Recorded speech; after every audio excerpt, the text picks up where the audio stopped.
Oremos. Pai nosso que estás no céu, santo é o vosso nome. Invocamos aqui, Senhor, vosso santo e bom Espírito. Introduzimos-nos ao seu reino, Senhor, nesse bom e santo lugar, para que ouçamos e aprendamos com a vossa palavra. Que a nossa mente esteja desperta e o nosso coração frutifique o que tem nos sido ensinado. É o que lhe pedimos, sinceramente, em nome de Jesus. Amém. Mais uma vez, bom dia. Eu vou pedir para passar o primeiro slide. Eu queria o passador, tá com... passador, tá aqui, já achei. Muito obrigado. O tema da apresentação de hoje é a origem de Babilônia. E como eu bem disse para vocês, eu tive a inspiração em fazer essa aula através dessa frase. Cada um aí pode ler, mas eu vou ler em voz alta. E disse que todo homem feliz era um homem que trazia Deus dentro de si. E que a felicidade poderia ser encontrada em um simples grão de areia no deserto. Foi essa frase que me inspirou a preparar essa mensagem, né? E eu queria que cada um de vocês meditasse nessa frase e no final da apresentação nós vamos conversar um pouquinho sobre isso. Para a gente entender Babilônia, nós vamos no livro de Gênesis, capítulo 4. E eu queria que a irmã Lígia, por gentileza, lesse essas frases aqui para nós em voz alta. E conheceu Adão a Eva, sua mulher, e ela concebeu e deu à luz a Caim. E disse: alcancei do Senhor um homem. E deu à luz a mais a seu irmão Abel. E Abel foi pastor de ovelhas, e Caim foi lavrador da terra. E aconteceu que, ao cabo de dias, que Caim trouxe do fruto da terra uma oferta ao Senhor, e Abel também trouxe dos primogênitos das suas ovelhas e da sua gordura, e atentou o Senhor para Abel e para a sua oferta, mas para Caim e para a sua oferta não atentou. E irou-se Caim fortemente, e descaiu-lhe o semblante. E o Senhor disse a Caim: por que te iraste? E por que descaiu o teu semblante? Se bem fizeres, não é certo que serás aceito? E se não fizeres bem, o pecado jaz à porta, e sobre ti será o seu desejo, mas sobre ele deves dominar. Muito obrigado. Então eu quero fazer aqui uma breve ilustração do que essas frases colocam, né? Aqui já está um cenário pós-edeano, pós-lapsariano, onde Adão e Eva viviam no campo, né? Eles precisaram lavrar da terra para ter seu alimento. Entretanto, eles tiveram 2 filhos, né? O primeiro chamado Caim, que Eva achou, né? Através da profecia que está em Gênesis 3,15, que fosse o filho da salvação, né? Aquele que iria os libertar daquele cenário pós-edeano. Mas Eva teve um outro filho chamado Abel. E todo o conteúdo, toda a história que aconteceu com com Adão e Eva, foram-lhes apresentada pós-queda. Então, Caim sabia do pecado, Abel sabia do pecado.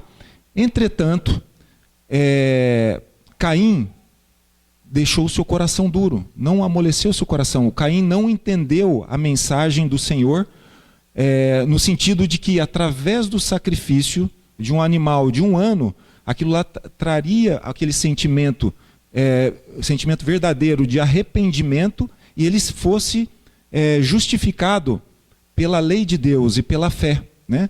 Caim deixou o seu coração endurecido. Caim poderia ter trazido a oferta do campo, né? A plantação dele do campo, mas Caim deveria também trazer o quê? O sacrifício do cordeiro, né? Como fez Abel. Então Caim não se arrependeu. Caim se encheu de um espírito que corrompeu a sua alma, a sua mente e as suas atitudes naquele local, não é? Então, esse era o cenário espiritual daquela época, né? Caim se encheu de um espírito que não pertencia de Deus, e Abel, o seu irmão, sim, ele era obediente a Deus, ele trazia o espírito verdadeiro de arrependimento e conversão em direção à restauração do caráter deles, que havia sido corrompido. E Deus fala aqui Se bem fizeres, não é certo que serás aceito? Ou seja, se ele se arrepender da oferta, ou seja, trazer a oferta correta, ele seria aceito. Deus estava dando mais uma chance. Deus estava dando mais uma chance para Caim, né? Estava dando mais uma chance para Caim. Entretanto, mais uma vez Caim fechou a porta ao Senhor, endureceu o seu coração, né? E ainda Deus coloca: e sobre ti será o teu desejo. O que é isso? Se o seu livre-arbítrio continuar desejando aquele espírito que não vem de Deus, aquele espírito de restauração, para que você possa habitar novamente ao Éden, e deixar que esse desejo te domine, isso será a tua perdição, e não deu outra. E aqui continua, eu vou ler. E falou Caim com seu irmão Abel. E sucedeu o quê? Estando eles no campo, se levantou Caim contra o seu irmão Abel e o matou. Então, o espírito dominou a mente, o espírito mundano dominou a mente de Caim, e Caim cometeu o primeiro assassinato. E Deus falou assim para ele: onde está Abel, teu irmão? E ele disse: não sei, sou eu o guardador do meu irmão. Olha a petulância de Caim em relação ao Senhor, né? O desrespeito, dizendo o seguinte: não sei, sou eu o guardador do meu irmão? E disse Deus: que fizeste? Deus já sabia o que aconteceu, não é? A voz de sangue do teu irmão clama a mim desde a terra. E agora maldito és tu desde a terra, que abriu a sua boca para receber da tua mão o sangue do teu irmão. E quando lavrares a terra, não te dará mais a sua força. Fugitivo e vagabundo será na terra. E então disse Caim ao Senhor: é maior a minha maldade que a que possa ser perdoada. É maior a minha maldade que possa ser perdoada. Mais uma vez, uma ofensa direta ao Criador, né? Ele falou que a maldade dele era soberana na mente dele. A maldade dele não seria, o poder de Deus não seria capaz de perdoar a maldade que ele fez, que era um assassinato. Então é uma completa rebelião contra a lei de Deus. Então tudo isso aconteceu. Caim sabia de tudo que havia acontecido. Volto a repetir aqui para os senhores. Caim sabia do problema da transgressão da lei, né, no Éden, e que os levaram para fora do Éden. Mas Caim, pelo seu livre-arbítrio, desejou alimentar o espírito do mal, né? O seu irmão, por outro lado, alimentou o espírito restaurador, o espírito da vida, não é?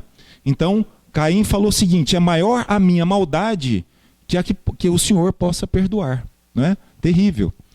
Eis que hoje, né? Aí continua o texto: eis que hoje me lanças da face da terra, e da tua face me esconderei, e serei fugitivo e vagabundo na terra. E será que todo aquele que me achar me matará?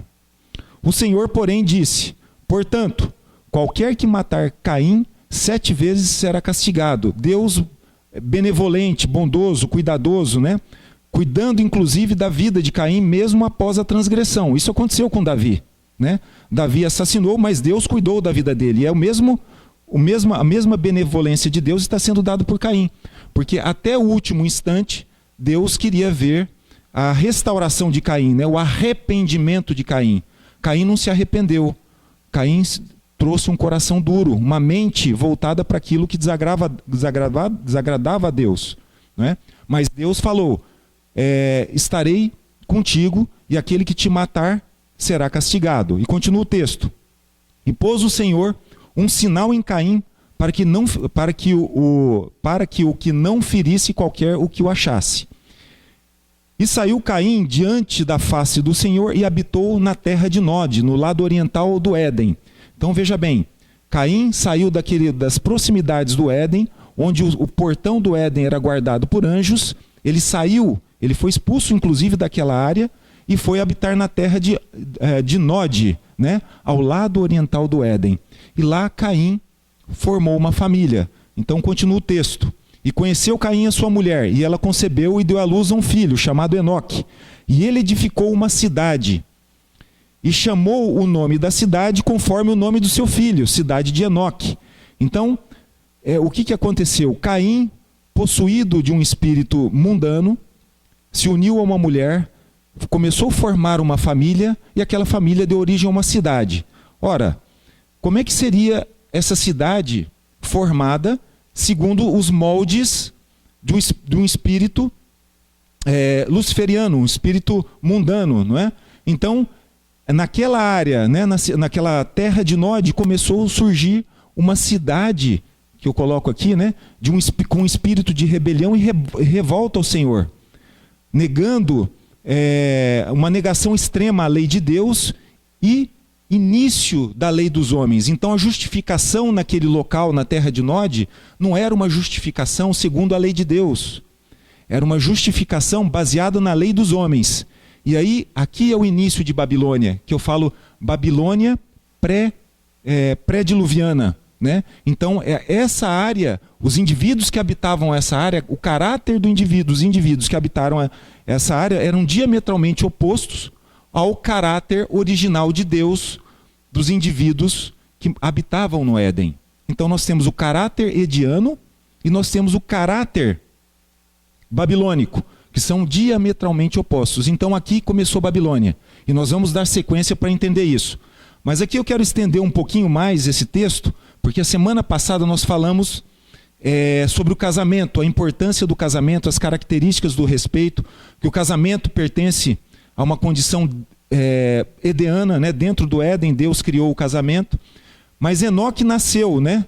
Enoque nasceu e Enoque deu origem, né, à linhagem, né? Que é a linhagem de Caim e Enoque, que veio Irade gerou Meujuel gerou Matusael gerou Lameque, e Lameque tomou para si 2 mulheres. Olha o espírito dessa cidade. Tudo isso aconteceu dentro dessa cidade da terra de Nod, que eu chamo, né, de Babilônia pré-diluviana.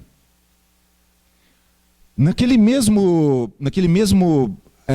tempo, Adão e Eva tiveram outro filho, chamado Sete. E a linhagem de Sete foi a linhagem dos filhos de Deus. E a linhagem de Caim foi a linhagem dos filhos dos homens, não é? Então aqui está um exemplo, alguns nomes da linhagem de Sete: Enos, Cainã, Malalel, Jered, Enoque, Matusalém, Lameque e Noé, não é? Vale destacar 2 indivíduos nessa linhagem. O primeiro deles está aqui, é Enoque, né? Não é o Enoque de Caim, é o outro Enoque. Tiveram 2 Enoques, para que não se confundam aí vocês, né? Principalmente os menores. E Enoque, diz a Bíblia, que Enoque andou com Deus e não apareceu mais. Portanto, Deus para si o tomou, né? Enoque foi um homem que se esvaziou completamente. A vida de Enoque era dirigida em 100% segundo a mente de Deus ou mente de Jesus. Existia uma adoração, um sincronismo verdadeiro, e Deus o tomou, não é? Antes da morte. Enoque não passou pela morte. Enoque já habita nos altos céus.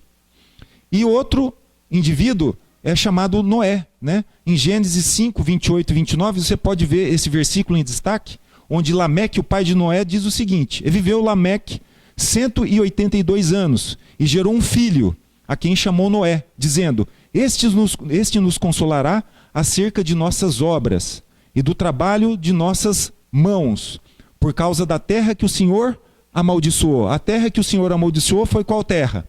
A terra de Nod, a Babilônia pré-diluviana.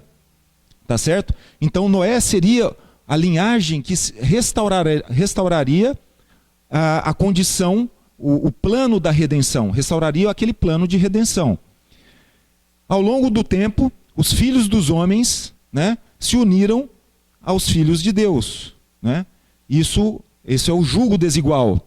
E a terra andou e caiu numa intensa iniquidade, né? Um afastamento da moralidade, um afastamento da lei de Deus, uma tremenda iniquidade. E aí, desculpe aqui, o slide não está muito bom, mas eu vou tentar apresentar para vocês isso aqui. E aí veio o dilúvio, né? E o dilúvio, na terra choveu altas tempestades por 40 dias, inundou a terra toda. A barca de Noé ficou à deriva aí por mais ou menos aí 5 meses e meio, e depois eles se assentaram em terra. E aí Noé, tem a geração de Noé, né? O primeiro filho de Noé está aqui em cima, foi Sem, né? Sem. Isso, apaga aí um pouquinho. Isso, obrigado.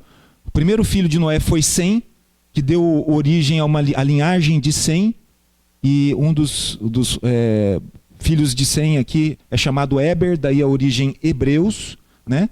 E nessa linhagem aqui é que veio Abrão, né? Abrão é originário dos semitas, né? Daí o termo antissemita, né? Anti-judeu.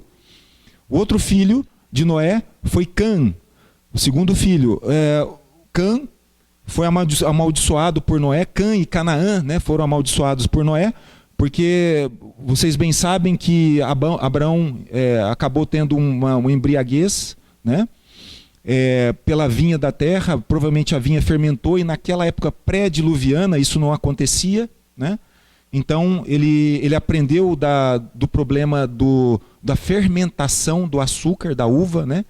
Isso foi uma experiência que eu acredito que foi até permissionista, né, para que não cometesse mais aquele erro, né, porque iria acontecer, e a embriaguez entorpeceu a mente de Noé, e Noé desfaleceu.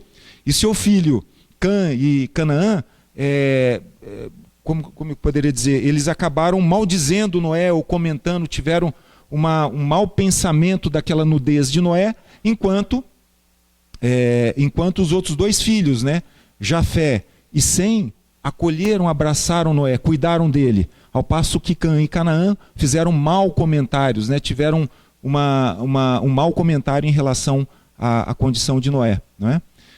Aqui está um slide que não está muito bom de ver, mas eu tenho outros ali que eu vou apresentar para os senhores. O seguinte, aqui está toda a descendência, aqui está o Mar Negro, tá? O Mar Vermelho.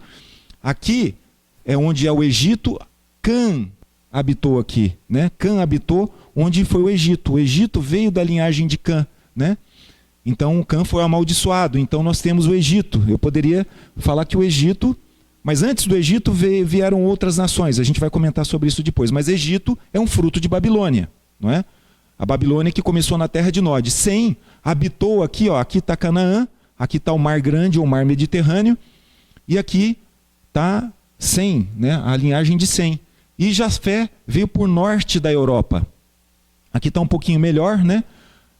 Essa região do Nilo, aqui estão os descendentes de Cã, aqui estão os descendentes de Sem, e ao norte, aqui acima do Oriente Médio ao norte, em direção à Europa, à Turquia, foram os filhos de Jafé, né? Aqui nós temos a região da Mesopotâmia, né? O entre rios Tigre e Eufrates, onde cresceu, se desenvolveu a Babilônia. Aqui apenas um comentário: no sul da Babilônia, Abraão, né, da descendência de Sem, ele habitava na Babilônia, né? E ele teve a orientação para Deus para ir para Canaã, que é nessa região aqui, ó, justaposta ao grande mar, ao mar Mediterrâneo.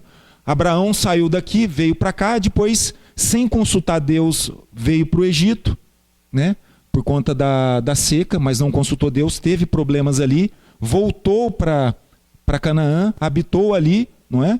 Aí depois, na linhagem de Abrão e seus filhos, eles desceram para o Nilo, para o Egito de novo, e depois saíram no Êxodo. Então eles fizeram esses movimentos. Eu estou resumindo bem brevemente a origem de Abrão. Abrão fez isso, subiu, procriou, depois voltou para cá novamente, e depois voltou aqui para cima, porque a terra prometida é aqui. Mas toda vez que Abrão ou seus descendentes não comunicaram a fé com Deus para receber informação adicional, o caminho escolhido foi um caminho errado, não é? E aqui é o mapa mostrando o mapa atual, né, da região geográfica, né? Então nós temos aqui aqui está o mar, né? O mar Grande, né? O mar Mediterrâneo. Aqui está o Líbano, aqui está Israel, a Jordânia, o Iraque, onde era a Babilônia. Aqui, ó, mais um gráfico mostrando para vocês, mais um mapa onde era a Babilônia, a terra de Ur. A Babilônia, que data de mais ou menos 1.800 anos antes de Cristo, né? E atingiu o seu apogeu. A Babilônia atingiu o seu apogeu de domínio geopolítico, né? Na época de Daniel. Isso foi mais ou menos em 650 antes de Cristo. Então, dessa época até a época de Daniel, foram mais ou menos 1.100 anos.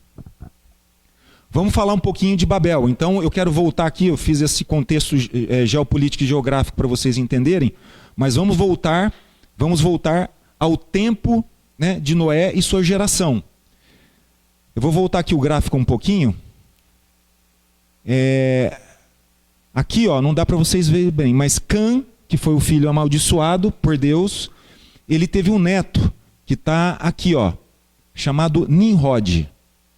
Então nós vamos estudar um pouquinho, saber como que era o caráter de Nimrod, não é?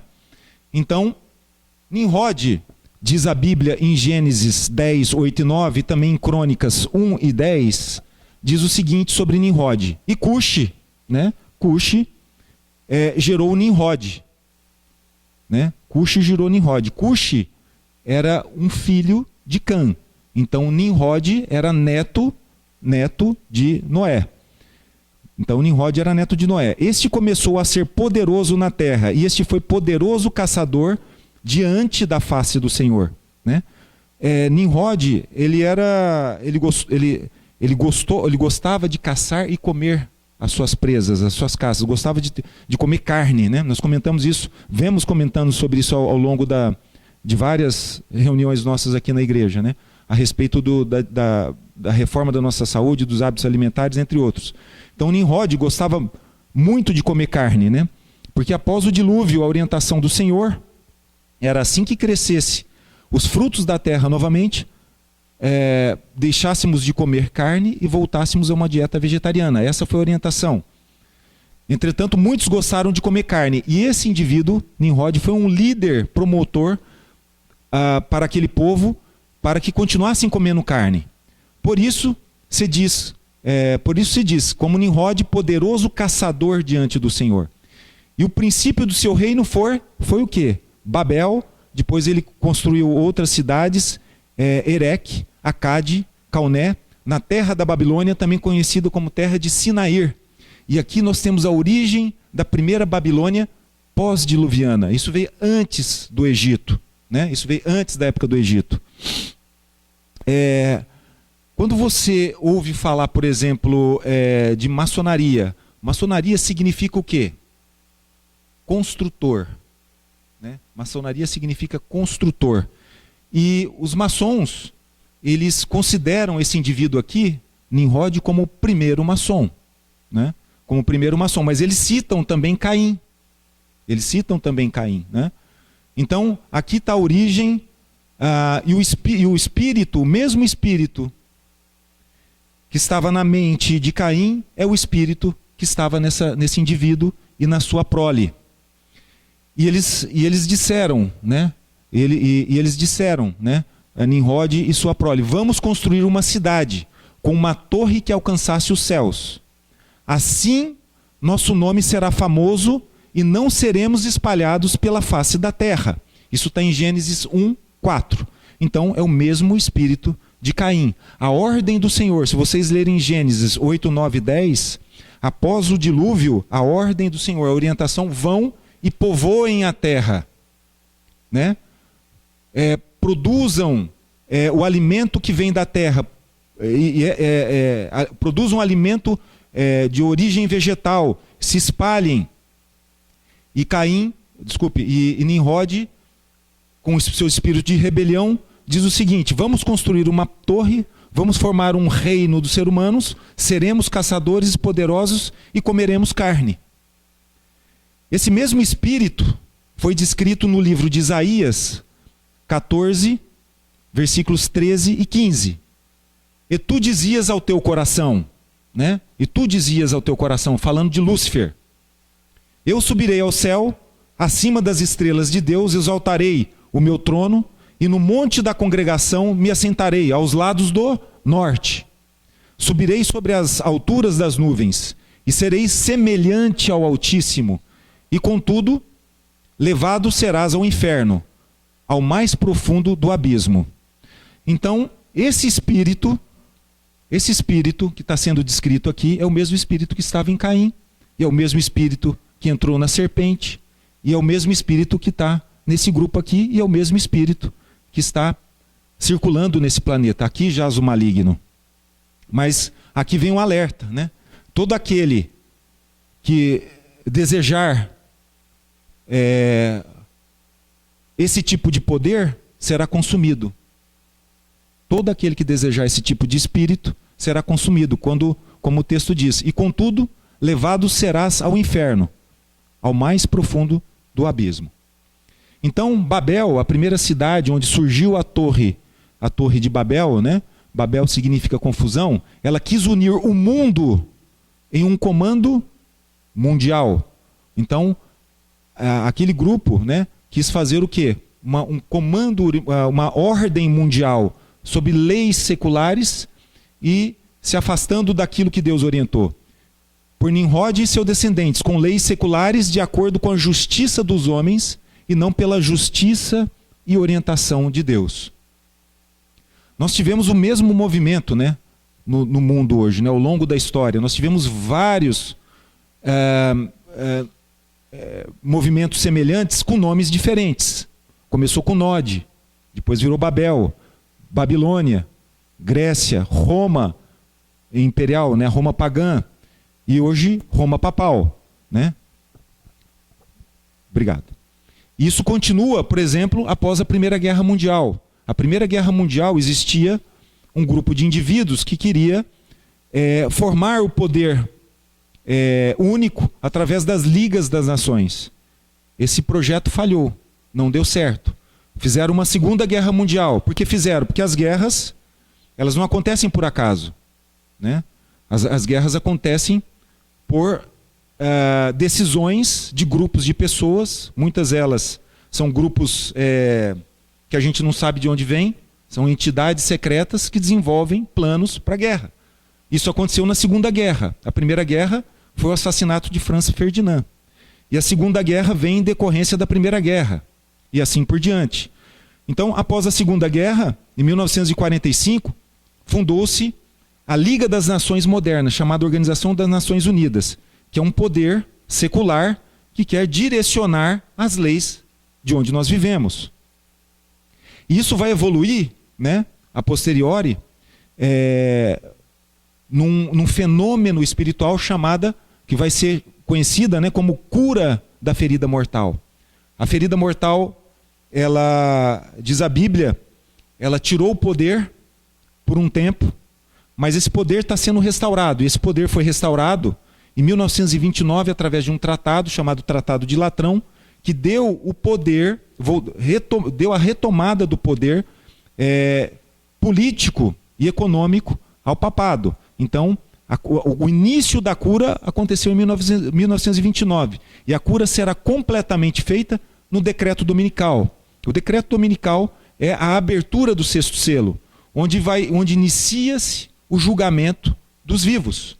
Nesse momento aqui, diz a Bíblia, que nós vamos ter fenômenos naturais, né? Trovão, terremotos, maremotos e assim por diante.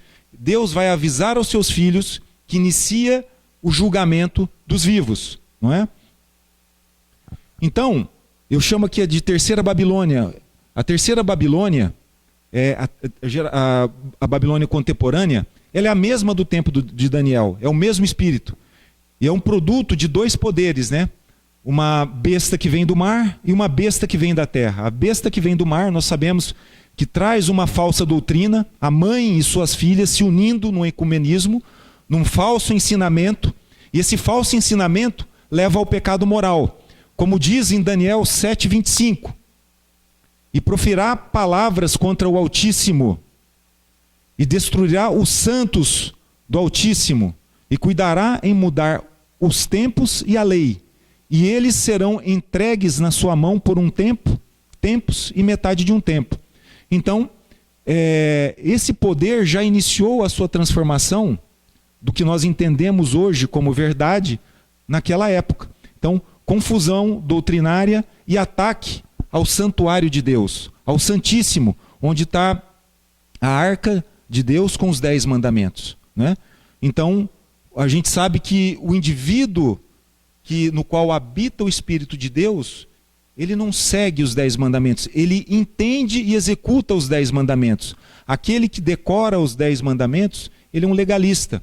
O que Deus quer de mim e de você é que sejamos transformados a sua semelhança espiritual, para que possamos entender adequadamente o significado e a ramificação desses 10 mandamentos. Ora, se nós temos uma mudança de mandamento, de tempo e de lei, nós estamos em transgressão à lei de Deus.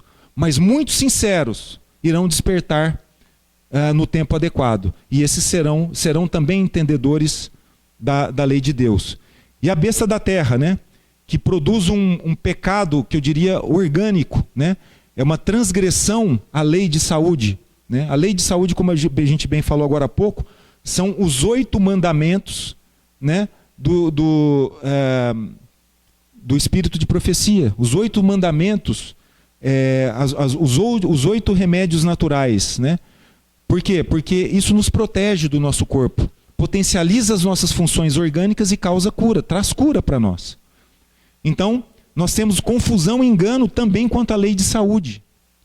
É um ataque ao nosso corpo, que é o templo do Espírito Santo. Então, Babilônia exerce esses 2 poderes contra o templo do Espírito Santo, que é o meu corpo e o corpo de vocês, e quanto ao templo celestial.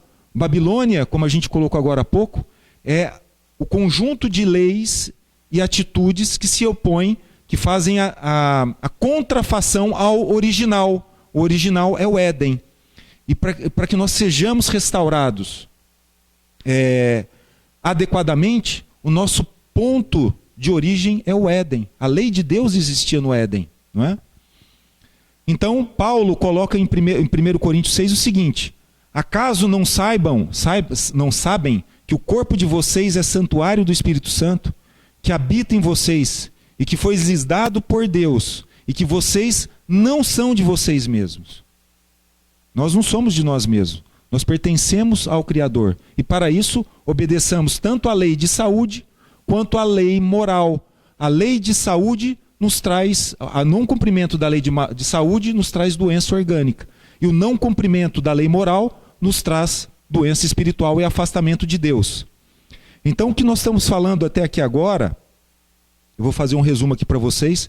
Nós vimos aqui a origem de Babilônia, os diversos nomes de Babilônia e as opções dos indivíduos que foram para o lado correto, o arbítrio que eles tiveram, a adoração que eles tiveram para o lado correto.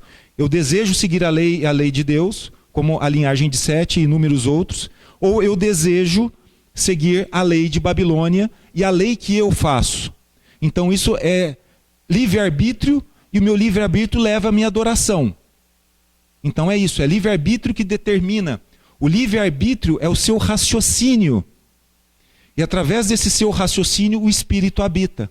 Então o nosso pensamento é muito importante. O nosso pensamento forma o nosso futuro. E forma o nosso futuro porque o Espírito de Deus, os anjos do Senhor, habitam se o seu pensamento vai de acordo com a lei de Deus. E você vai sendo trabalhado e transformado à imagem e semelhança de Deus. Então nós estamos falando de 2 elementos até aqui agora: escolha e adoração. E aí eu coloco para vocês, nós temos 3 elementos de adoração hoje em dia, no mundo que nós vivemos. A Deus, uma adoração verdadeira a Deus que, sinceramente, eu poderia colocar como uma minoria. Nós temos adoração à obra de Deus, São os reinos que Deus criou, o reino mineral, o reino vegetal e o reino animal, Então, um reino dá substância ao outro. O reino animal dá alimento para o reino vegetal, e o reino vegetal dá alimento ao reino animal. Isso é o correto. Essas camadas foram feitas para esse propósito. Então nós temos aqui Deus, a obra de Deus. Eu tenho que colocar aqui também a obra de Deus, os astros, o sol, a lua, o ar, e etc. E nós temos a obra de Babilônia, que é a contrafação da obra de Deus no planeta Terra. A adoração no mundo hoje se dá, na sua grande maioria, na obra de Babilônia. As pessoas adoram ídolos, cantores, enfim, joias, roupas, carros, alimentos e até mesmo igrejas ou denominações. É assim que funciona a Babilônia. A educação de Babilônia se capilarizou na mente das pessoas, e essa é a adoração que acontece. Mas tem alguns outros que adoram a obra de Deus. Ela adora o sol, ela adora a lua, ela adora a nuvem, ela adora um trovão e ela adora um grão de areia, né? Então, como bem comentado hoje aqui, adoração é ao Senhor. A nossa adoração, a nossa energia, ela tem que estar sincronizada com o original, que é Deus, o Criador do céu, da terra e tudo que ela há. Esses elementos que Deus criou são transformados pelo homem, não por ele. Então busquemos sempre ao original. O aperfeiçoamento vem, a mensagem do Senhor, ela vem através desse relacionamento, dessa comunhão diária, né? Então, esses fatores confusionais, eles pertencem à Babilônia. Mas eu quero dizer aqui para vocês, sigamos o original, o Criador do céu e da terra e tudo que nela há, né? O nosso arbítrio e adoração deve ser a Ele. E aqui eu quero colocar para os senhores o seguinte, em Gênesis 2,15 coloca o seguinte: e Deus, e tomou o Senhor Deus, o homem, e o pôs no jardim do Éden para lavrar e o guardar. Esse conceito aqui é um conceito de mordomia. Então eu volto aqui para os senhores dizendo o seguinte: Deus criou a obra de Deus, os reinos, para que nós fôssemos mordomos, geríssemos adequadamente, uma gestão adequada dos meios que nos cercam. Isso traz uma perfeita harmonia entre os três reinos, né? E então, o conceito aqui não é adorar um bezerro, adorar uma joia, adorar qualquer outra coisa que você queira colocar na tua mente do seu desejo pessoal. Mas nós estamos aqui como mordomos desse elemento e não como adoradores desse elemento, né? Nós somos mordomos desse elemento. E aqui está um exemplo, né, em 2015, da união, né, da união que começou já há muito tempo, mas ela está ficando cada vez mais intensa, né? Aqui é o Senado americano e o pontífice papal sendo adorado por muitos ali dentro. E aqui é um fruto dessa união, né? Aqui é a Times Square, na cidade de Nova York. Primeira vez que eu fui lá, um amigo meu falou assim: ó, você vai na esquina do inimigo, é ali que mora.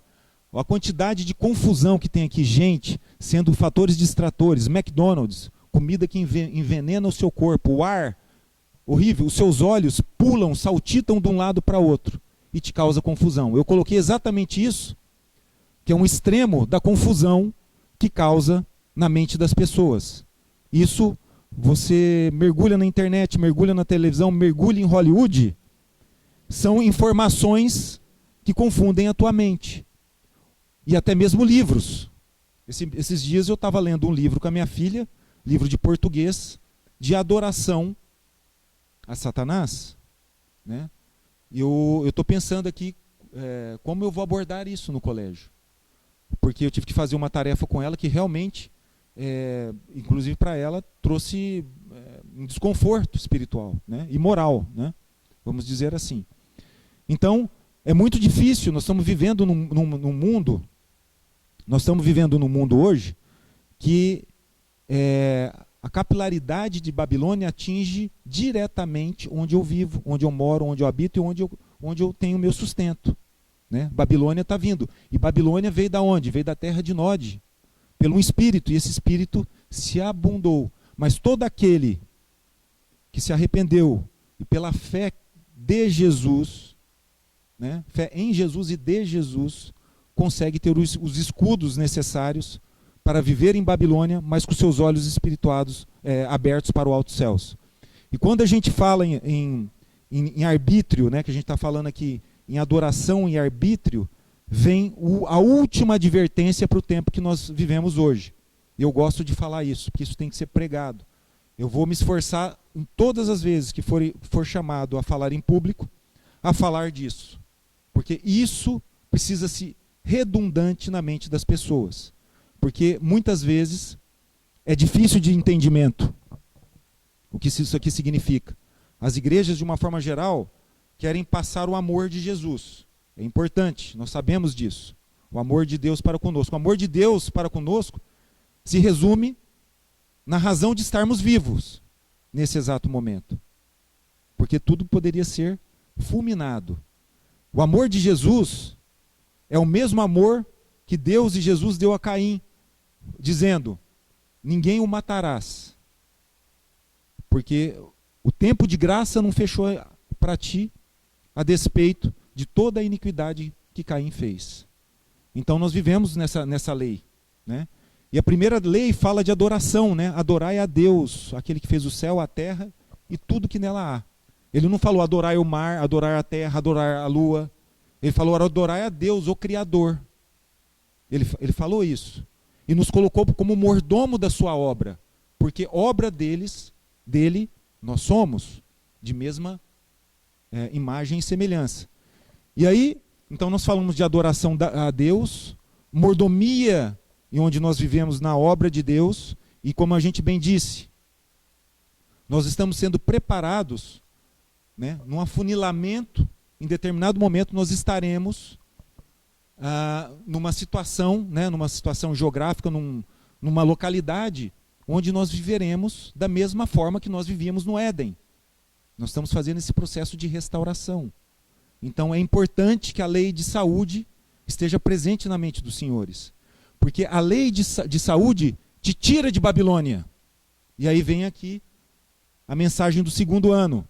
Caiu Babilônia. Ou seja, a mensagem de saúde te leva a um ambiente mais saudável, né?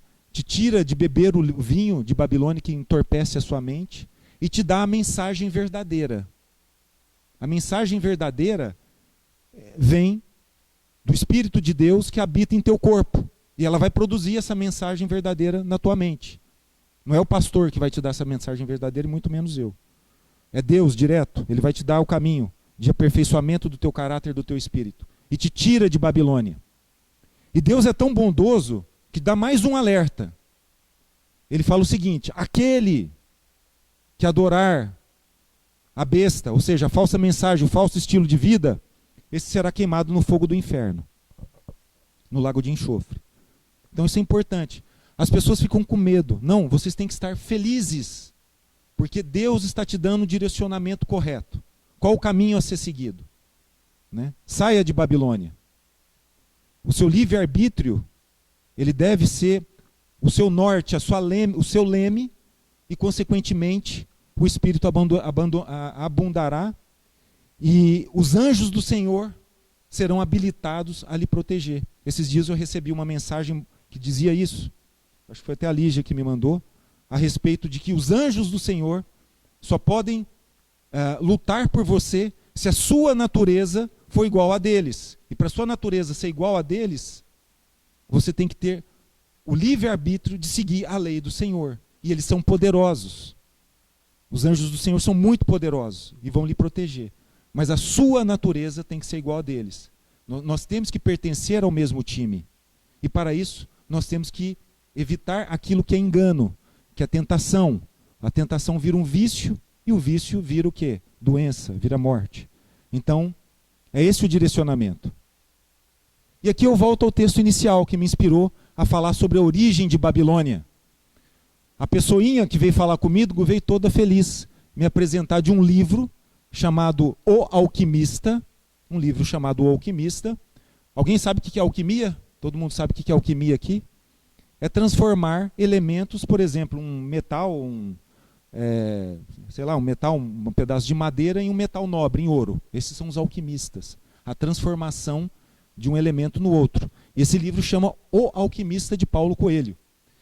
E esse livro, ela chegou toda... Quando ela me falou que estava lendo esse livro, eu já fiquei ligeiro, né? Porque o inimigo está tomando conta das nossas crianças, e no Antigo Testamento, no livro de Deuteronômio, Moisés fala o seguinte: cuidem de passar a educação para os seus filhos. Não esqueçam, cuidem bem dos seus filhos, na educação segundo a vontade de Deus, né? E quando ela me trouxe isso daqui, chegou toda felizinha. Olha que frase bonita do livro, papai. Eu li: e disse todo homem, feliz era o homem que trazia Deus dentro de si, Ninguém traz Deus dentro de nós, isso é um egocentrismo. Nós nos relacionamos com Deus, nós adoramos o Deus para o nosso aperfeiçoamento. E que a felicidade poderia ser encontrada num simples grão de areia no deserto. Grão de areia não dá felicidade para ninguém, né? Esse é panteísmo. Nós nos direcionamos à antiga Grécia, né? Um panteísmo. Os deuses, paganismo. Então você vê como a mensagem é sutil, que chega na minha casa, abunda a minha mente, a mente das criancinhas, não é? Então esse é o espírito mundano que está, o espírito babilônico que está dentro das coisas, né? Então, concluindo, nós temos que viver em Babilônia, mas desenvolver não nossos sentidos de carne, de Nimrod, mas sim os sentidos espirituais, para que possamos ter a mente de Cristo. A mente de Cristo no deserto te levará para o caminho correto. Restaurados e preparados para o que está por vir, que é o estar por vir é a sacudidura, o selecionamento, né?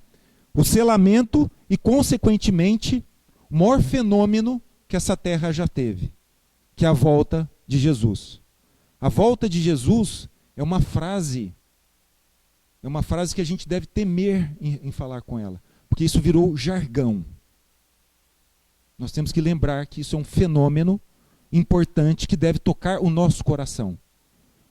A volta de Jesus está sendo falada como, da mesma forma assim, vai com Deus. Quando você fala para uma pessoa, vai com Deus, é um desejo de carinho e amor e abraço com aquela pessoa. E muitas vezes a gente fala, vai com Deus, sem o devido sentimento, sem a devida grandeza e magnitude que significa isso. Então, estamos nós fazendo um esforço especial para resistir aos enganos de Babilônia, do mundo, né? O nosso livre-arbítrio, o nosso leme está nos levando para o lado de Sete ou para o lado de Caim. E aqui eu concluo. E aqui eu concluo. Eu acrescentei esse slide aqui hoje de manhã, porque eu recebi essa frase aqui hoje de manhã, que tem tudo a ver com o que eu falei, dizendo o seguinte: não permita que o mundo obstrua o seu caminho a Cristo. E desejo mais uma vez aqui para os senhores um feliz sábado. Oremos. Por favor, Larissa. Faz a oração. Querido Pai, obrigada por esse ótimo dia que estamos tendo na presença de todos aqui. Pedimos as suas bênçãos. Obrigada por esse ótimo culto que acabamos de ter. Que o Senhor abençoe cada uma das pessoas presentes aqui e das pessoas que não puderam vir. Que o Senhor abrace-as e que o Senhor leve-as para o caminho certo. Que o Senhor nos dê um ótimo dia de sábado. Que o Senhor nos guie sempre para o caminho correto e que tenhamos sempre, que sejamos sempre o espelho do caráter de Jesus. É isso que lhe pedimos, em nome de Jesus. Amém. Amém.